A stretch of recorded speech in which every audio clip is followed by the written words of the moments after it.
بسم اللہ الرحمن الرحیم۔ اب اس سبق کا آخری حصہ پڑھتے ہیں۔ ہم جب نہا لیتے ہیں تو جسم کے تمام مسام کھل جاتے ہیں، یعنی ان مساموں پر جو میل ہوتا ہے، جو گندگی ہوتی ہے نہانے کے ساتھ، وہ دھل جاتی ہے تو مسام کھل جاتے ہیں اور جسم میں تازگی پیدا ہوتی ہے۔ ابا جان ہمارے جسم کے مسام کیسے بند ہو جاتے ہیں؟ اب وجہ پوچھی جا رہی ہے کہ ہمارے مسام کس طرح بند ہوتے؟ تو اس جواب کو غور سے سنیے کہ والد صاحب کیا کہتے ہیں۔ ابا: اکرم بیٹا، ہمارے جسم سے بہت سا خراب مادہ پسینے کی صورت میں، پسینہ جس کو ہم خلق کہتے ہیں، کی صورت میں ہمارے جلد کے مساموں سے باہر نکلتا ہے۔ اب اگر باقاعدہ نہ نہایا جائے تو یہ مسام جلد پر خشک ہوتا رہتا ہے، اور جب خشک ہوتا ہے تو یہ سخت ہو جاتا ہے، جب یہ سخت ہوتا ہے تو پھر پسینے کا نکلنا مشکل ہو جاتا ہے، اور اس طرح یہ خراب مادہ باہر جمع ہو جاتا ہے۔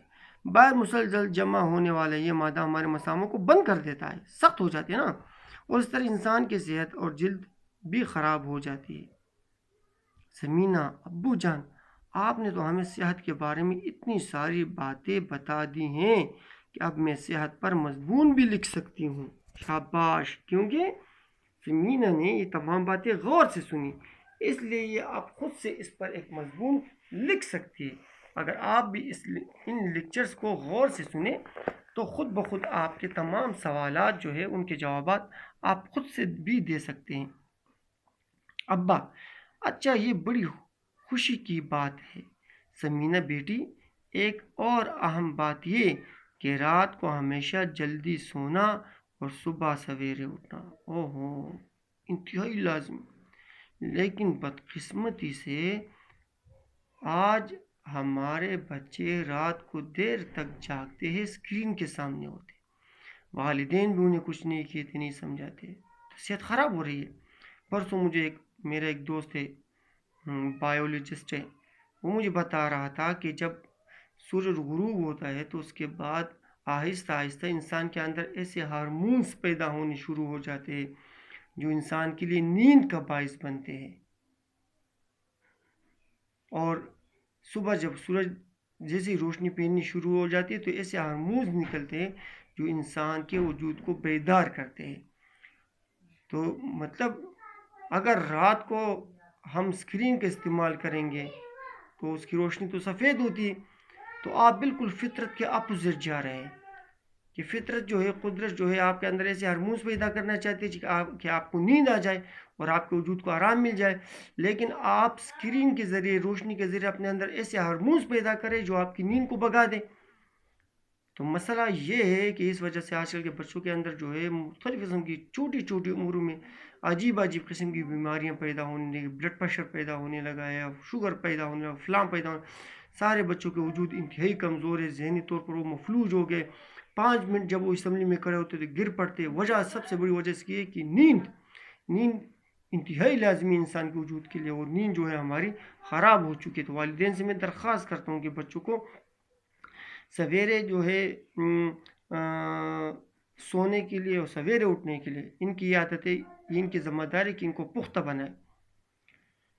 یہ صحت کے لیے بہت فائدہ مند ہے، مگر خیال رہے کہ 8 گھنٹے سے زیادہ سونا نہیں چاہیے۔ یعنی اسلام جو ہے وہ میانہ روی پر زور دیتا ہے، اور صحت کے لیے بھی ضروری ہے کہ نہ بہت زیادہ کم نیند، نہ بہت زیادہ نیند، یہ دونوں نقصان دہ۔ میانہ روی یعنی 7-8 گھنٹے نیند کافی ہے، لیکن اگر یہ گہری نیند ہو تب۔ اکرم: ابو جان، آپ کا مطلب یہ ہوا کہ رات کا کھانا بھی جلدی کھا لینا چاہیے، اور رات کا کھانا اس لیے جلدی کھانا ضروری ہے کہ مشی یہ قسم کی واک ہے۔ ایک تو مارننگ واک ہوتی ہے نا، صبح کی واک، ایک مشی ہوتی ہے۔ مشی کا مطلب یہ ہوتا ہے کہ رات کے کھانے کے بعد واک کرنا، گھومنا۔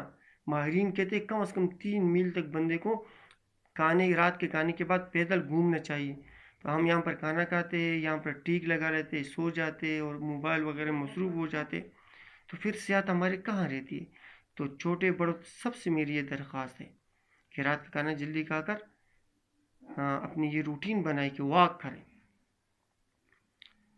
ابا ہنس کر: اکرم میاں، معلوم ہوتا ہے تمہیں بھوک لگی ہے۔ اکرم: پھر جلدی سونا بھی تو ہے نا ابو جان، اس پر سب ہنس پڑے اور برآمدے سے اٹھ گئے۔ تو یہ سبق یہاں پر ختم ہوا صحت و صفائی کے حوالے سے۔ اس میں بہت سی باتیں جو تھی وہ ہمارے لیے مفید ہے اگر ہم ان پر عمل کر لیں، اور والدین بچوں کو مجبور کرے کہ ان باتوں پر وہ عمل کرے، تو بچوں کی صحت بڑی زبردست رہے گی، اور والدین کو بھی چاہیے کہ ان اصولوں پر عمل کرے۔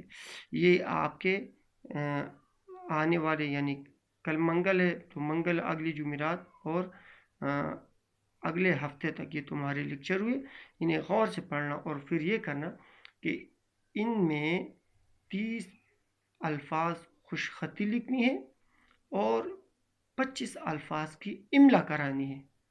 تو یہ لازمی ہے کہ آپ یہ املا بھی کرائیں اور خوش خطی بھی لکھیں۔ خوش رہو، آباد رہو، والسلام۔ آپ کا استاد فرمان اللہ ہمدرد آپ سے اجازت چاہتا ہے۔ السلام علیکم۔